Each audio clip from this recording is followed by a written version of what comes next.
December. They spoke to reporters prior to their bilateral meeting in the Oval Office.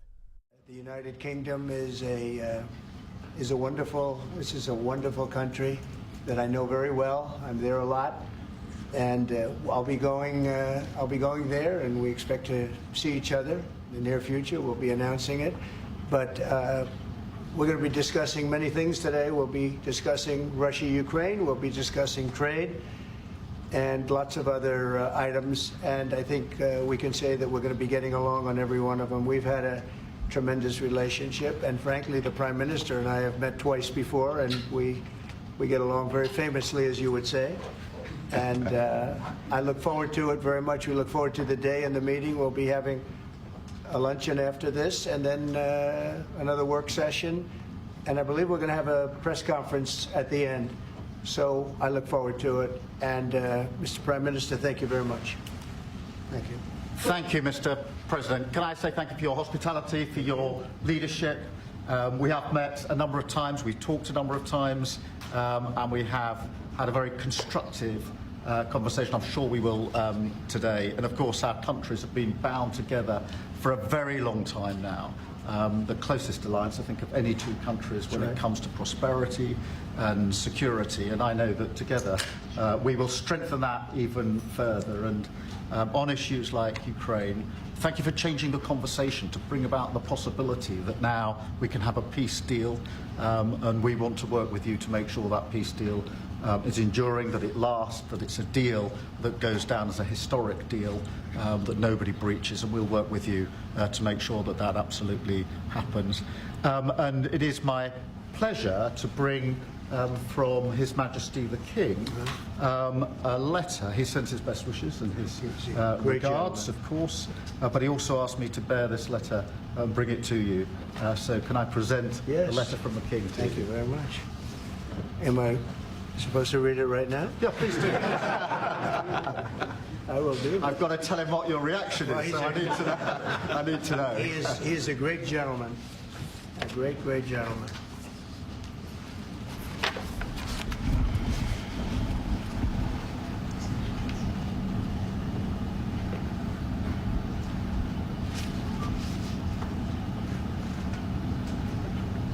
Oh, that's well. Well, that is really nice. I must make sure his signature's on that. Otherwise, it's not quite as meaningful. It is, and that's quite a signature, isn't it? Beautiful. He's a beautiful man, a wonderful man, and we appreciate it. I've known him, gotten to know him very well, actually. First term and now second term. Perhaps you'd like to say what that very important paragraph. Yes, so this is a letter from His Majesty the King. It's an invitation for a second state visit. This is really special. This has never happened before. This is unprecedented. And I think that just symbolises the strength of the relationship between us. So this is a very special letter. I think the last state visit was a tremendous success. It was. His Majesty the King wants to make this even better than that. So this is truly historic, an unprecedented second state visit, and he wants to talk that through with you. And that says at Windsor. That's really something. Yes. What I haven't got yet is your answer. I do need to. The answer is yes. On behalf of our wonderful First Lady, Melania, and myself, the answer is yes, and we look forward to being there and honoring the King and honoring really your country. Your country is a fantastic country, and it'll be our honor to be there. Thank you very much. Well, thank you very much, Mr. President. I shall happily take that back to His Majesty. It's beautiful. Thank you. Thank you.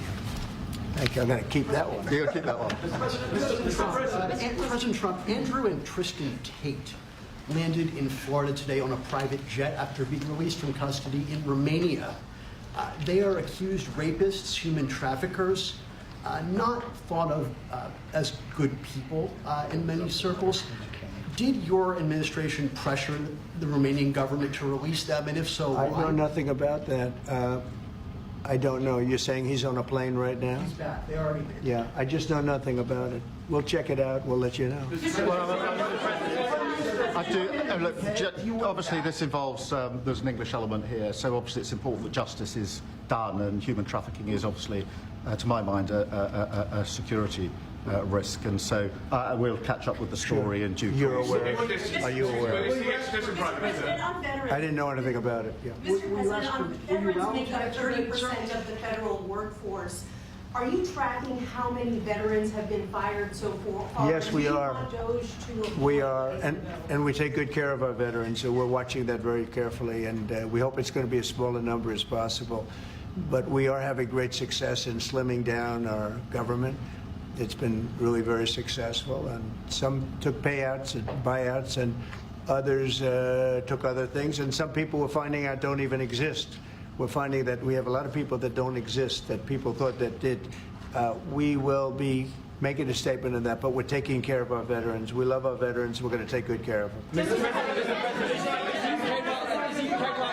Okay, please. Mr. President, could you be persuaded, as part of a peace settlement in Ukraine, to provide air cover, a backstop security position to the contributions that Europe might make as well? Well, so President Zelensky is coming to see me on Friday morning, and we're going to be signing really a very important agreement for both sides, because it's really going to get us into that country. We'll be working there. We'll have a lot of people working there. And so in that sense, it's very good. It's a backstop, you could say. I don't think anybody's going to play around if we're there with a lot of workers and having to do with rare earths and other things, which we need for our country. And we appreciate it very much. And I look forward to seeing him. We'll be talking about it, and we'll also be talking about that today with the Prime Minister. Yeah, I mean, as you know, we've already indicated that we'll play our full part in making sure that any deal, if there is one, and I hope there is, and I think this is a historic moment to make sure it's a lasting deal, and we're about to have a discussion about how we can make that work. But I have to say this, as I said yesterday, you know, you're talking about a peacekeeping force. We have to make a deal first. Right now, we don't have a deal. We have Russia, we have Ukraine. I think we're very well advanced. I think Russia has been acting very well. We have Representatives Steve Witkoff and Scott and Marco and JD. We're all involved, every one of us, and a lot more. But I think we're very well advanced on a deal, but we have not made a deal yet. So I don't like to talk about peacekeeping until we have a deal. I like to get things done. I don't want to give it the bad luck sign. We don't want to do that. But we've had very good talks with Russia, and we've had very good talks, as you know, with Ukraine. Yes, sir. Mr. President, does the Prime Minister have to choose a closer relationship with the EU as he is seeking and a good trade relationship with you? Which one should you go for? Well, I think we have just a great relationship. We actually had a good relationship before. We've met a couple of times, and I'm very impressed with him. I'm very impressed with his wife, I must say. She's a beautiful, great woman. And I said you're very lucky. He's very lucky. And no, we've had a very good relationship. Are you worried about Britain potentially undoing some of the benefits of Brexit by seeking a closer tie with the EU, who you said was set up to screw? No, I don't worry about that. I thought, you know, frankly, what they did was the right thing at the time, and I think that'll probably prove out over the centuries. You know, you have a long time to go, but I think I predicted that was going to happen, and it did happen. And it'll work itself out. I think it's already worked itself out. Yes. Mr. President, can I ask on Chagos, Mr. President? Keir Starmer has signed a deal to give away the Chagos Islands to Mauritius. Will you approve that deal? Well, we're going to have some discussions about that very soon, and I have a feeling it's going to work out very well. They're talking about a very long-term, powerful lease, a very strong lease, about 140 years, actually. That's a long time. And I think we'll be inclined to go along with your country. Yeah, I think it's a little bit early. We have to be given the details, but it doesn't sound bad. Yeah, please. Mr. President, you obviously can do business with our Prime Minister, Keir Starmer. You said yesterday that the EU was constructed to screw the US when it comes to trade. What can our Prime Minister say to you to persuade you not to impose tariffs on the United Kingdom? Yeah, did I use the word that you said, that bad word? I think so. Well, I think that the EU, I've had problems with the EU because, and we're not talking about, we happen to have a great relationship with you, but we did have, and we do have problems with the EU because they've tariffed us.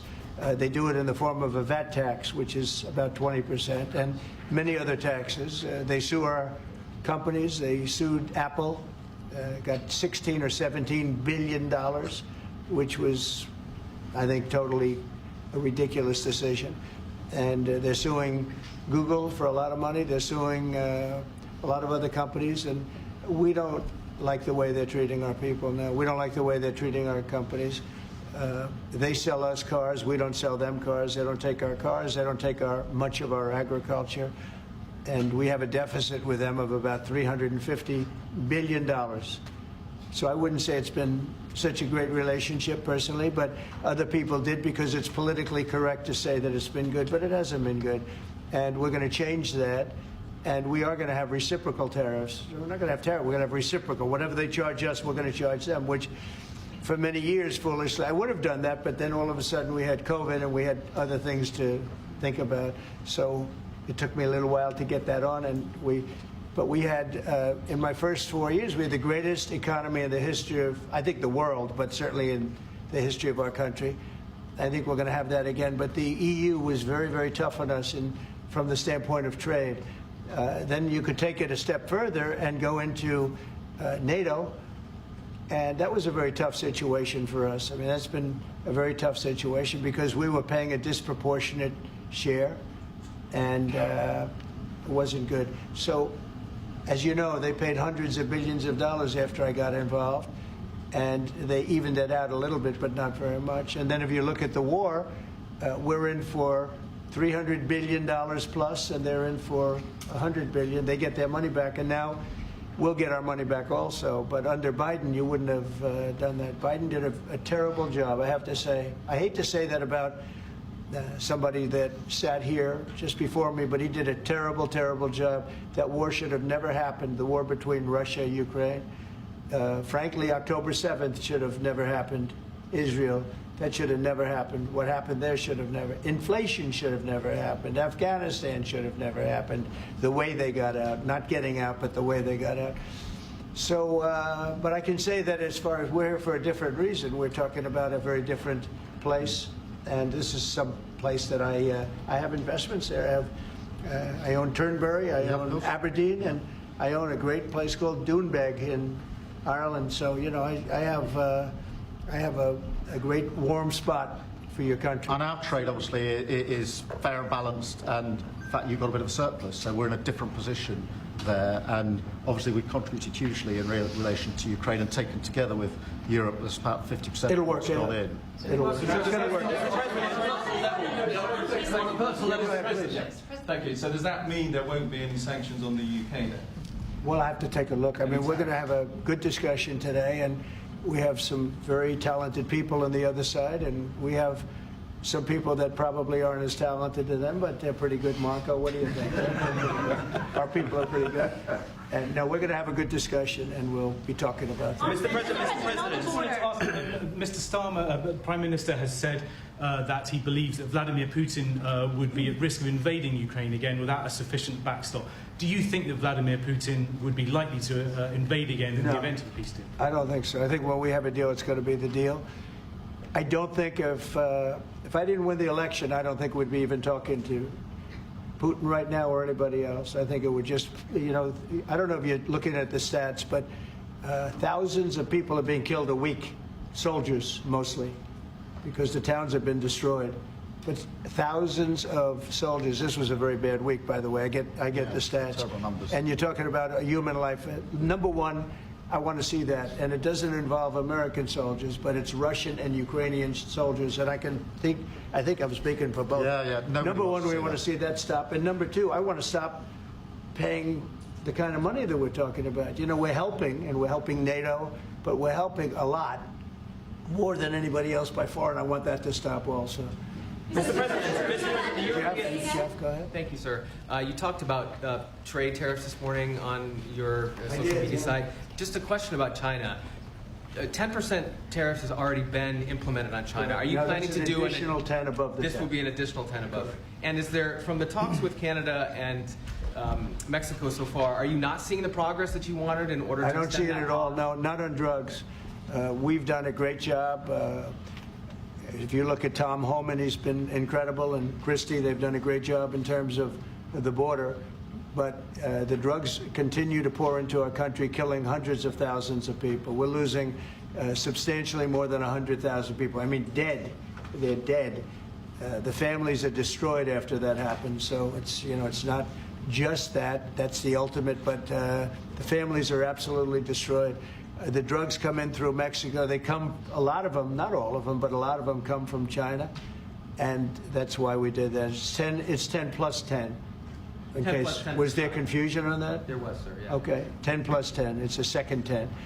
And I think you'll, I think you're going to see, eventually you're going to see drugs stopping, because the country should not be allowing those drugs to come into the United States of America. And we're not going to allow it to happen. So that goes on the 4th of March. And then on the 2nd of April, we have reciprocal tariffs. That's reciprocal, where we charge countries what they're charging us. And nobody should have a problem with that. We have reciprocal. It's reciprocity. It's something that I think everybody I've spoken to said that's fair, and it is. If somebody charges us 25%, we charge them 25. If somebody charges us 10 or 15 or 30 or 70, we charge them an exact like amount. And it's pretty simple, but it's reciprocal tariffs, because the United States has been taken advantage of by many, many different countries, including our friends, friend and foe. And in many cases, our friends took bigger advantage of. And when you talk about the EU, we're talking about the EU. The EU has been really very bad to us in terms of trade. And I'm a different kind of a president. I can't let that happen. Thank you. Yeah, please, ma'am, go ahead. Mr. President, what would you be willing to do if Vladimir Putin did not stick to the terms of any deal on Ukraine? If he not what? He did not stick to the terms of any deal on Ukraine, because he has a history of not sticking to his word when it comes to international agreements. I think he'll keep his word. I think I've spoken to him. I've known him for a long time now. You know, I've known him. We had to go through the Russian hoax together. That was not a good thing. It's not fair. That was a rigged deal, and had nothing to do with Russia. It was a rigged deal with inside the country, and they had to put up with that too. They put up with a lot. It wasn't just us. They had to put up with it, with a phony story that was made up. I've known him for a long time now, and I think he will. I don't believe he's going to violate his word. I don't think he'll be back. When we make a deal, I think the deal's going to hold. Now, they're going to have security. You're going to have security. Yep. You're going to have soldiers. I know France wants to be there. The president has said he wants to have soldiers there. I don't think we're going to even be necessary, but I don't think there'll be any problem with keeping the deal with the security. We're going to discuss that. You want to say something? No, I was just going to say, I mean, the deal, if we get it, is going to be hugely important. I don't think it would have happened if the space hadn't been created for it by yourself. But if there's a deal in, we've got to make sure it's a deal that lasts, that is not temporary, but lasts, and that's why we need to make sure that it's secure, and we've lent in and said we'll play our part, and we've talked and we will talk about how we work with yourself, Mr. President, to ensure that this deal is something which is not violated, because it's very important that if there is a deal, we keep it. And that will be, and I think I can say that will be the easy part. That's the part we look forward to, because putting security there, that's the part we all look forward to. That's easy. The difficult part is getting the deal made. So, but I think we've come a long way. Did you have something? Yeah, on a personal level. He's got such a nice face. Oh. He's smiling. But watch, he'll ask a total killer question. Those are the I've known him a long time. They're the ones that get you. No, he looks like a nice guy. On a personal level, Mr. President, what do you get on most? What's your common ground with Sir Keir Starmer? Because you're both from different political backgrounds. It's true. I think I can say this because we've known each other now really for a little while. This is not our first meeting, as you know. He loves his country, and so do I. That's our common theme. He loves his country, and I love our country. And we also have two countries that have gotten along for the longest period of time. Right? Number one ally on each side. And we have good. France and Australia, we have a lot of good ones. But we've had a long-time relationship. A long time, hundreds of years, and we like each other, frankly, and we like each other's country, and we love our country, and I think that's our common thread. Okay? Mr. President, the Europeans... Yeah, please. On tariffs, you just said with China... Who are you with? I'm with The Independent. Oh, that's good. It's on tariffs. You just said with China, thank you. We charge them as in we charge China, but the tariffs are paid eventually by American importers and consumers. No, they're not. No, I think they're paid for by the country. But, you know, look, we can get into that. I put a lot of tariffs on in my first term, and we made tremendous amounts of progress because of those tariffs. China paid us hundreds of billions of dollars, billions. We never had because they took advantage. And President Xi's a friend of mine, but he knows better than anybody took advantage of our country. He took advantage of presidents that didn't know what they were doing. And they expect them. They actually expect them. The smart countries expect them from me because they know me and they know our country. But they got away with murder for decades, and we just can't let that happen anymore. Behind you, please. That's very kind, Mr. President. It sounds as though one of you completely trusts President Putin and one of you doesn't trust him an inch. Have I got that right? And why do you trust him? Look, you know, it's trust and verify. Let's call it that. And I think we both can be that way. You have to verify because you never know what's going to happen. I know a lot of people that you would say no chance that they would ever deceive you, and they're the worst people in the world. I know others that you would guarantee they would deceive you, and you know what? They're 100% honorable. So you never know what you're getting. No, I have confidence that if we make a deal, it's going to hold. Mr. President, on fentanyl, Mr. President, less than 1% of all fentanyl that comes into the U.S. is apprehended at the Canadian border. So why use fentanyl as a reason because they should to be apprehending much more. They're only apprehending 1%. You're right about that. It's a little more than that. But they should be apprehending much more because a lot comes through Canada. And as Mexico gets stronger in terms of the border, it goes up to Canada. And a lot of drugs are coming in through Canada. We can't have that. Mr. President, yeah, go ahead, please, in the back. Is there anything you can say tomorrow to President Zelensky to reassure him that his country's war hasn't been in vain and its sovereignty is not going to be threatened by any deal with Russia? Well, you know, he's coming. Perhaps he's already on his way. And we're going to be signing the deal together, probably in front of the media. And we're going to be having a good conversation. No, we want to work with him. President Zelensky, she said before, we want to work with him, and we will work with him. I think the president and I actually have had a very good relationship. It maybe got a little bit testy because we wanted to have a little bit of what the European nations had. You know, they get their money back by giving money. We don't get the money back. Biden made a deal. He put in $350 billion. And I thought it was a very unfair situation. We're not getting all of ours. I mean, quite a bit of ours was gifted. It was given. There were some lends, but mainly it was gifted, actually. Mr. President, the Europeans want Ukraine to be part of NATO as part of this deal. Are you willing to budge on that at all, or is it a firm? Well, I could be very nice and say, oh, well, we'll work to it. Look, it's not going to happen. It's just not going to happen. That's what started this whole thing. Biden said that, and all of a sudden the gun started.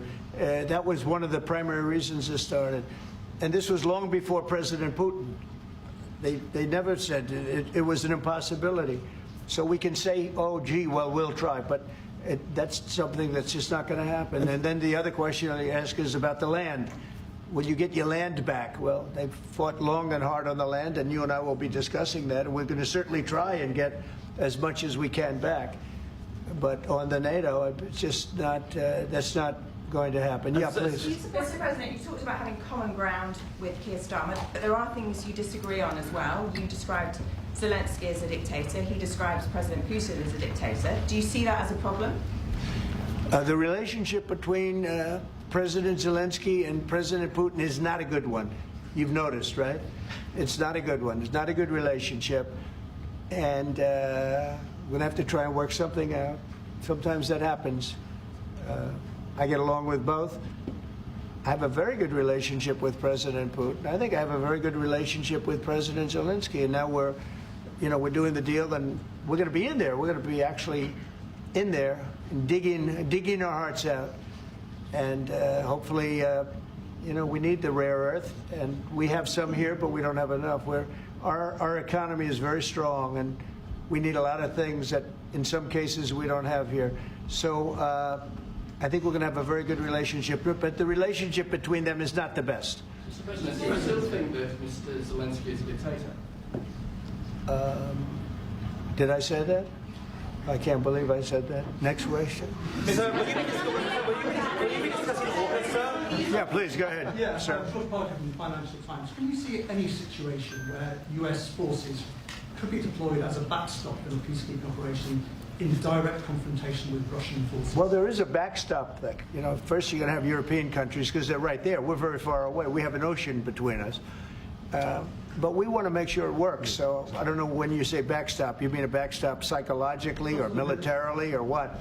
But we are a backstop because we'll be over there. We'll be working in the country. We're going to be, that's a great thing economically for them because, you know, when you talk about economic development, we're going to have a lot of people over there. So we'll be working in the country. So I just don't think you're going to have a problem. I think when we have an agreement, you can say whatever you want about security, who's going to do it, and that's going to be a very pleasant conversation. The hard conversation is, will we have an agreement? And I think the answer is yes. I think Russia will agree, and I think that I really believe Ukraine will agree also. So will you discuss AUKUS as well? Just to follow up on that, if British troops are in Ukraine keeping the peace and get attacked by Russia, will you come to their aid? If the British people are in Ukraine and they get attacked, you know, I've always found about the British, they don't need much help. They can take care of themselves very well. You know what? No, it sounds like it's evasive, but it's not evasive. You know, the British have been incredible soldiers, incredible military, and they can take care of themselves. But if they need help, I'll always be with the British, okay? I'll always be with them. But they don't need help. You look at their career. You have done very well over the years, haven't you? We have. I'm very proud of our country. And but we've also always been there backing each other up between our two countries. That is why this is the greatest alliance for prosperity and security I think the world has ever seen. Whenever necessary, we've absolutely backed each other up, and that's at the core. Could you take on Russia by yourselves? Well, all right, one or two more. Yes, ma'am. In his remarks at the Munich Security Conference, Vice President Vance condemned free speech violations in the UK, particularly. Could you respond? What is your message? I have an idea. We have the man right here. Come on. Let's go, JD. We're putting you on stage. Great. Yeah, look, I said what I said, which is that we do have, of course, a special relationship with our friends in the UK and also with some of our European allies. But we also know that there have been infringements on free speech that actually affect not just the British. Of course, what the British do in their own country is up to them, but also affect American technology companies and, by extension, American citizens. So that is something that we'll talk about today at lunch. We've had free speech for a very, very long time in the United Kingdom, and it will last for a very, very long time. Well, no, I mean, certainly we wouldn't want to reach across US citizens, and we don't, and that's absolutely right. But in relation to free speech in the UK, I'm very proud of our history there. Will you discuss AUKUS, though? Will you be discussing AUKUS with the Australians and the Brits? Will you be discussing AUKUS with the Prime Minister, sir? What does that mean? AUKUS, the Australia-US Defence Alliance. Yeah, well, we'll be discussing that. We've had another great relationship, and you have too, with Australia. Yeah. We've had a very good relationship with Australia, please. Mr. President, while we have the Vice President here, are you both disappointed that the AfD didn't come first in the German elections, given your previous support for them? No. Whatever happens with Germany, look, the relationship has been very strong with Germany, but we'll have to see what happens. They have a lot of things going on right now. We'll have to see. No, I'm not disappointed about anything. If anything, you would say that the group that we would be most opposed to lost, but we got along with them also. We have a very good relationship with all groups in Germany. Former Blackwater CEO Eric Prince was on our channel News Nation. He was talking about his proposal to use private forces to assist in deportations. Have you read that proposal, and do you support it? No, I haven't seen it. I don't think it's necessary. Our people are doing a phenomenal job. I wouldn't be opposed to it necessarily, but I'd go to our military people, and I'd go to Tom Homan and Christie. I'd go to the various and ask, but I don't see it as being. We're doing unbelievably in getting people out, getting criminals out, people that should have never been here, that the Biden administration, with their stupid open borders, should have never allowed. They came in from prisons and jails and mental institutions, and gang members and drug dealers coming into our country like this. We're getting them out, and we're doing really well. I mean, the level of effectiveness has been incredible. Everybody's talking about it. How about one more? Mr. President, you've asked. Mr. President, one on the Middle East. Go ahead. You look so nice. Here we go. Here's the kill. Mr. President, are there areas specifically of Ukraine that you're talking about in giving back, specifically Crimea? Have you gotten to those details yet on such an agreement? Well, you mean the areas that were taken? Yes. There are a lot of areas that were taken. Yeah, we've talked about it. A lot of the sea line has been taken. And we'll be talking about that, and we're going to see if we can get it back, or get a lot of it back for Ukraine, if that's possible. We'll be seeing about that, okay? Thank you very much, everybody. Thank you, Press. Thank you very much. Appreciate it. We're headed out. Thank you. You've been watching live.